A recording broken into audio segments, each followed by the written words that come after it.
Todo ser humano nasce com bondade em seu coração, porque são criados à imagem e semelhança de Deus.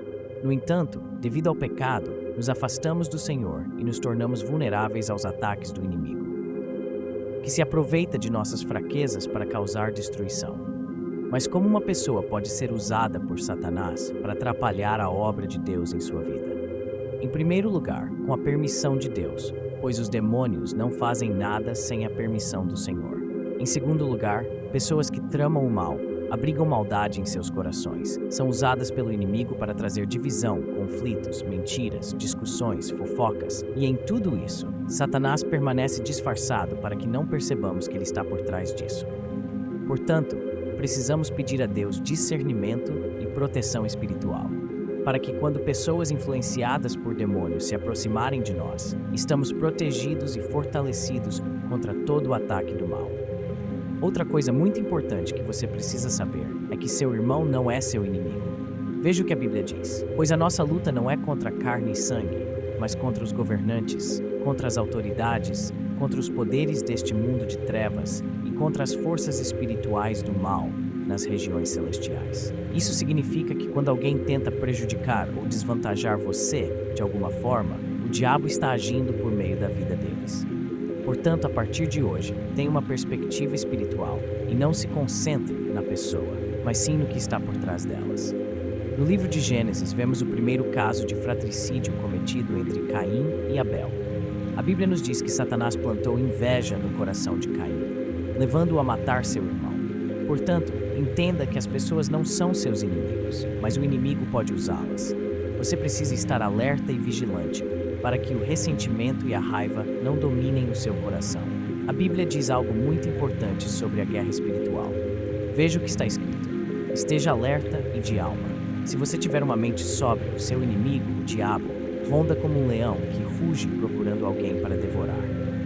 O apóstolo Pedro nos adverte a permanecer vigilantes e não dar ao inimigo nenhuma abertura, pois ele busca nos destruir. Infelizmente, muitas igrejas e pastores têm ensinado o rebanho a receber as bênçãos de Deus e alcançar prosperidade financeira, mas poucos têm ensinado a reconhecer as armadilhas do inimigo. Neste vídeo, vou mostrar 7 estratégias que Satanás usa contra os humanos e como podemos nos defender e alcançar a vitória. Mas antes de entrarmos nisso, vá em frente, curta este vídeo, inscreva-se no meu canal e ative o ícone do sino para ser notificado pelo YouTube assim que eu postar o próximo vídeo. Tudo bem, então vamos começar. Em primeiro lugar, o diabo faz as pessoas duvidarem de sua existência. Com que frequência ouvimos as pessoas dizerem que o diabo não existe, que é uma invenção humana, que o inferno não existe, ou que o inferno está aqui na Terra? Essa estratégia do inimigo está funcionando muito bem, porque enquanto as pessoas acreditarem que ele não existe, elas não se importarão com seu modo de vida e podem ser facilmente manipuladas. O inimigo tem causado tanta destruição em famílias e no mundo, e quando essas coisas acontecem, frequentemente atribuímos a culpa apenas à natureza humana. É verdade que o mal reside no coração do homem, mas o diabo aproveita essas aberturas para implantar pensamentos e ideias maliciosas, com o objetivo de causar mais destruição.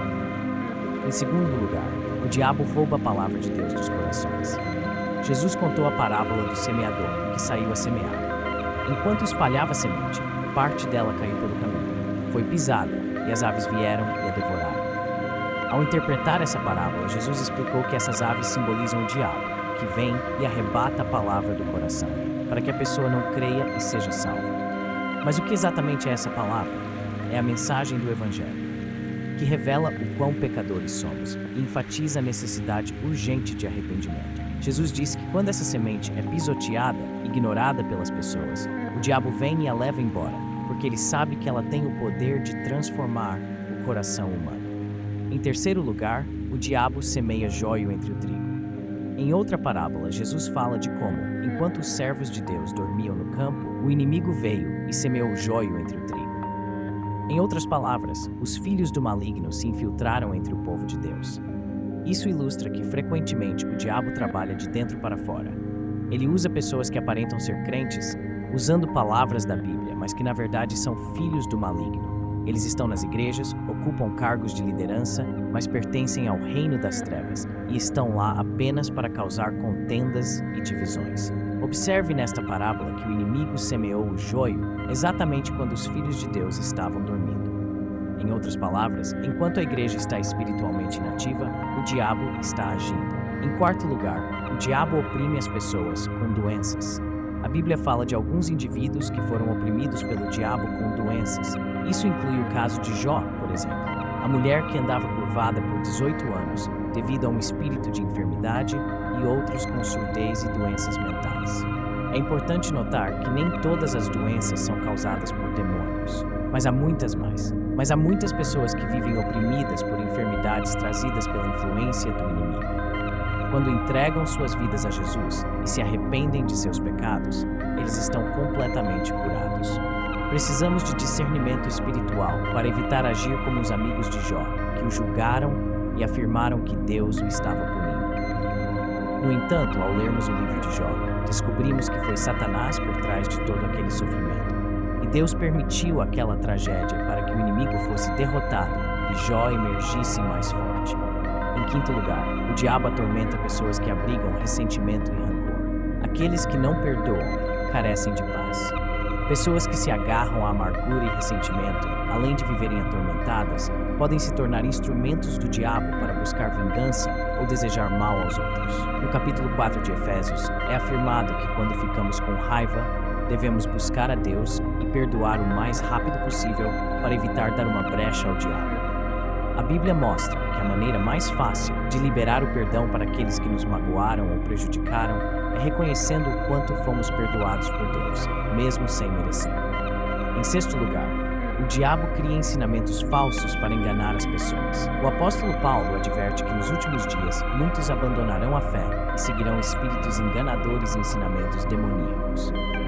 Uma das falsidades prevalentes hoje é a noção de que todos servimos ao mesmo Deus e que todos os caminhos levam a Deus. No entanto, essas afirmações são mentiras significativas que o diabo tem usado para nos desviar do único caminho, verdade e vida, que é Jesus Cristo.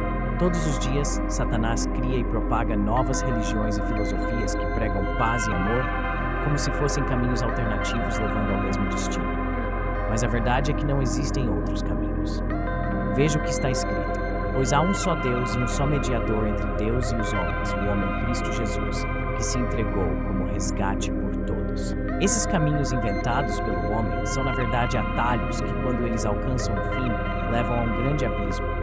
Portanto, há apenas uma maneira de não ser enganado: conhecendo a verdade encontrada em Jesus. Quanto mais você lê a Bíblia, ora e ouve sermões, melhor será capaz de identificar e escapar dessas mentiras do diabo. Em sétimo lugar, o diabo ataca as mentes das pessoas. Eu sei que muitas pessoas sofrem porque não conseguem parar de pensar em coisas negativas. Geralmente isso acontece quando estão enfrentando lutas e tentações, mas a Bíblia também diz que o diabo lança flechas de fogo em nossas mentes. Muitas vezes pensamos que esses pensamentos vêm de nós, mas não vêm. Satanás é quem coloca mentiras em nossas cabeças e precisamos usar a fé para superar esse ataque espiritual. Ele nos faz acreditar que somos sem valor, que não merecemos o perdão de Deus. Ele levanta dúvidas sobre as promessas do Senhor para nossas vidas e nos diz que nossos problemas não têm solução. Além disso, ele implanta a ideia na mente das pessoas de que elas não precisam renunciar aos seus próprios desejos para fazer a vontade de Deus. Em outras palavras, a mente é um campo de batalha, onde o inimigo trabalha incansavelmente para nos afastar do Senhor. Portanto, fique muito atento a isso. Estas são as 7 maneiras que o diabo usa para agir na vida das pessoas. Mas se recebermos Jesus como nosso Senhor e Salvador, sabemos que estamos do lado do vencedor e Ele está disposto a nos proteger e ajudar. Portanto, não se esqueça, o diabo pode tentar, mas a decisão final sobre o que fazer será sempre sua. Portanto, resista a ele e seja obediente à palavra de Deus, pois o Senhor promete estar sempre ao seu lado. Amém. Se você gostou desta mensagem, compartilhe com seus amigos e inscreva-se no meu canal. Deus te abençoe.